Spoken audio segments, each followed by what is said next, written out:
Eh bien, salut à tous les amis, c'est Plinguez avec Mathis. On se retrouve aujourd'hui pour la première vidéo de 2026. Et oui, meilleurs vœux, on est qu'au mois de février, mais voilà. Nous revoilà après 2 mois presque d'éternelle absence. Trop d'absence, trop long, tout ça. Mais enfin bref les amis, nous sommes de retour aujourd'hui pour parler Formule 1. Tout de suite après l'introduction bien sûr.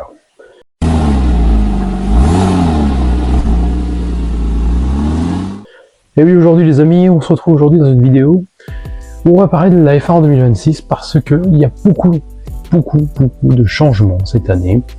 La Formule 1 en 2026, c'est un changement, le plus gros changement de réglementation de l'histoire de la Formule 1. Et oui, pour ceux qui ne savent pas, la Formule 1 a été un championnat créé en 1950, officiellement.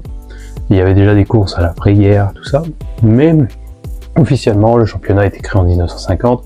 Le premier championnat du monde a été remporté par Juan Manuel Fangio. Non, Farina, c'est le premier. Fangio, c'est parce que c'était le premier à remporter des titres. Plusieurs titres d'affilée. Voilà, je me suis trompé, c'est déjà une petite erreur, mais c'est rien. Enfin bref, on n'est pas là pour parler d'histoire, on est là pour parler de 2026 et son plus gros changement de la réglementation de l'histoire.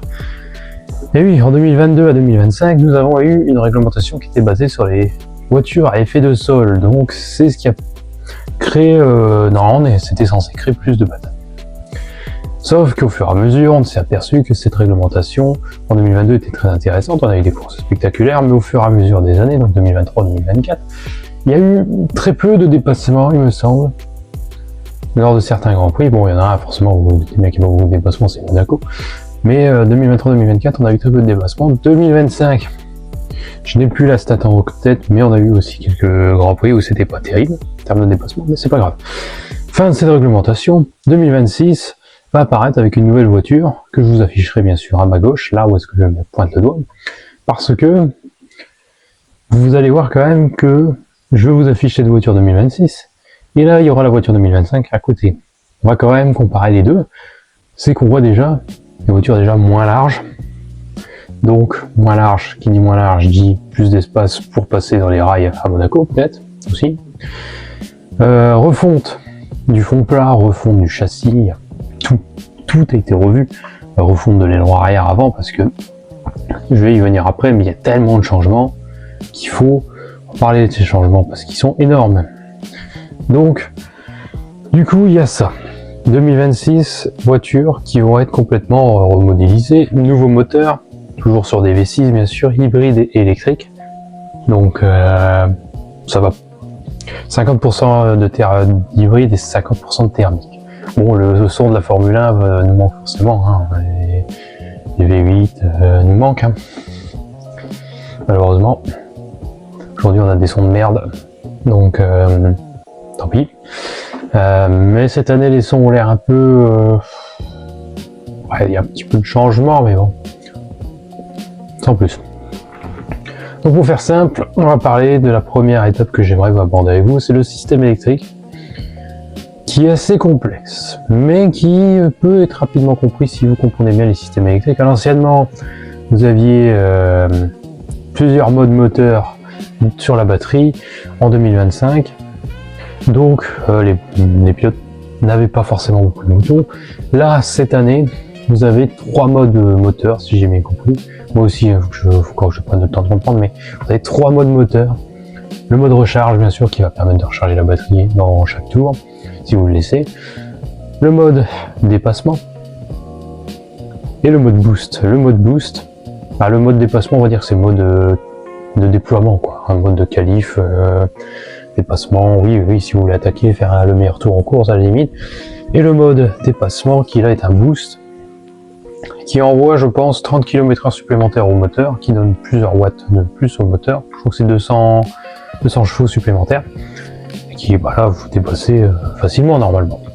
C'est pour cela qu'en 2026, on n'aura plus de DRS. Alors, plus de DRS, oui et non, parce que c'est remplacé par l'aéroactif.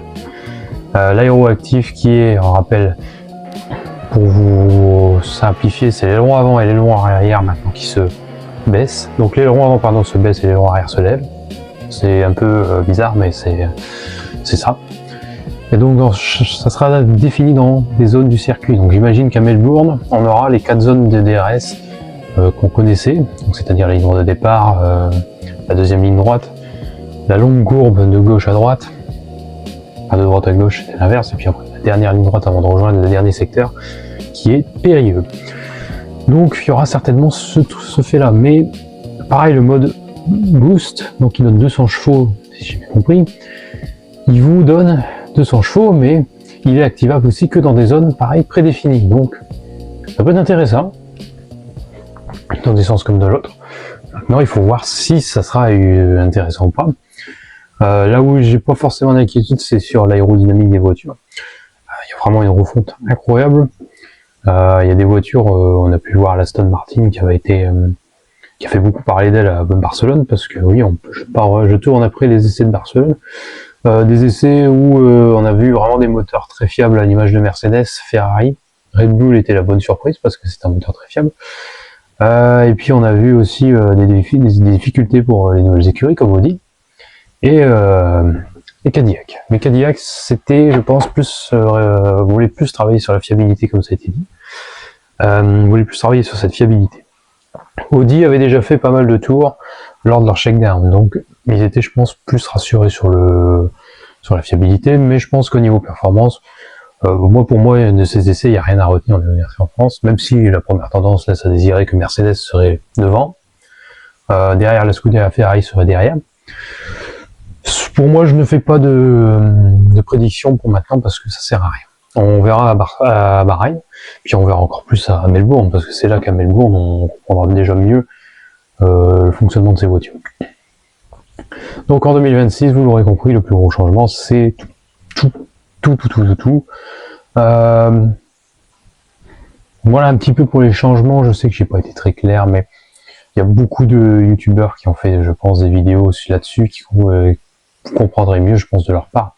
Moi, techniquement, je ne suis pas encore au point, même si ça va faire 13 ans que je suis la F1, je rentre dans ma 13e année, les amis, quand même. Bien sûr, j'adore l'histoire de la F1. Ça, c'est appréciable. Donc, du coup, on va passer au deuxième changement. Une nouvelle écurie et un nouveau pilote. Voilà. Il n'y a que ça. Les changements déjà d'écurie pour les pilotes, comme vous le savez, Isaac Hadjar, notre Français, passe chez Red Bull avec Max Verstappen. Il passe, et ça je vais donner mon avis, il passe au bon moment chez Red Bull dans le sens où il est, mon avis, possible qu'il puisse rivaliser pour moi. Pour moi, il peut rivaliser avec Verstappen. Si Red Bull fonde deux voitures similaires, ce qui pour moi n'était pas le cas avant, forcément, tout le monde le dit, c'était pas le cas avant, même si pour moi, je pense que Red Bull fonctionne bien aussi. Si c'est le bon année parce que c'est le changement de voiture, c'est le changement de réglementation, directeur technique français, un directeur technique français et un team principal français aussi. Donc il y a tout à réussir, quoi. Après, on sait très bien que l'ogre Verstappen est toujours capable de nous sortir sa boîte secrète. On sait, hein. De toute façon, Max Verstappen a été le meilleur pilote sur les voitures à effet de sol, clairement. De 2021, de 2022 à 2025, il a été le meilleur. Certes, l'année dernière, il n'a pas eu la voiture pour se battre pour le titre lors de la première partie de saison, mais sincèrement, la deuxième partie de saison qu'il fait, c'est exceptionnel. Enfin bref, c'est pas les changements. Autre changement, l'arrivée d'Arvid Lindblad, qui remplace Yuki Tsunoda chez RB, côté de Liam Lawson. Je ne sais pas trop quoi en penser d'Arvid Lindblad, parce que c'est un pilote qui est encore très jeune, un peu à l'image de Max Verstappen, qui a fait une très bonne saison régulière, et même il était plutôt régulier, ouais, dans les résultats l'année dernière en F2. C'est, je pense, ce qui a poussé Red Bull à choisir Arvid Lindblad, ce qui est clair. Et donc le nouveau changement, comme je vous l'ai expliqué, Cadillac qui arrive en Formule 1 et qui reprend deux pilotes très expérimentés, donc Valtteri Bottas et Sergio Pérez, qui sont quand même des pilotes très confirmés en Formule 1. Sergio Pérez, vice-champion du monde en 2023. Bottas a été nombreuses fois vice-champion de Lewis Hamilton, 2019, 2020. 2018, il a été très compliqué pour lui de faire quelque chose. 2017, il était sa première année chez Mercedes. Donc lui, Bottas, il est très confirmé parce qu'ils ont roulé dans des grosses écuries. Pérez a roulé chez Red Bull, lui chez Mercedes. Ils ont remporté des victoires. Bottas en a 10 ce qui est très très important pour Cadillac, parce que ça fait vraiment une expérience importante d'avoir des vainqueurs de Grand Prix dans leur écurie. Alors, Bottas sort d'une difficile saison 2024 avec Sauber. D'ailleurs, il sera déjà pénalisé pour le premier Grand Prix, puisque il avait copé de 5 secondes de pénalité lors du dernier Grand Prix à Abu Dhabi en 2024. Et il devra donc servir cette pénalité qu'il n'a pas pu servir lors du Grand Prix d'Abu Dhabi 2024, puisqu'il avait abandonné dans la foulée. Donc il aura, je crois, 30 places ou 5 places de pénalité déjà des premiers Grands Prix. C'est pas très. C'est un peu le règlement à la con, hein, d'habitude. Après, venant de la FIA, on s'attend à tout maintenant. Hein. Enfin bref. Voilà au niveau de Cadillac qui arrive. La voiture n'a pas encore été révélée, elle sera révélée ce dimanche. L'heure où je vous parle, moi je tourne ce vendredi 6. Et donc elle sera révélée dimanche lors du Super Bowl. Donc excellente nouvelle, hein. Le lendemain vous aurez l'Aston Martin et la McLaren. Et le 11 commenceront les essais à Bahreïn, donc qui sont pas retransmis d'ailleurs. Ils sont retransmis qu'1 heure, c'est un peu dommage. Un peu bête même, parce que Barcelone ils avaient dit qu'ils retransmettraient rien, qu'on n'aurait aucune information. Voilà quoi, hein. La F1 qui fait des highlights tous les jours. Tous les jours, ils ont fait des highlights, donc bon.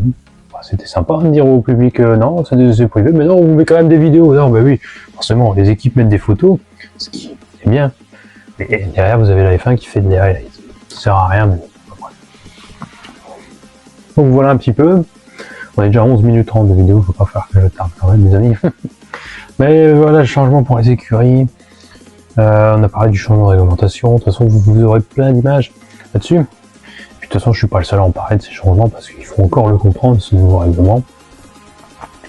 Et justement, on verra qui sera la meilleure écurie dans la petite faille technique qui est souvent laissée par la FIA. On verra bien.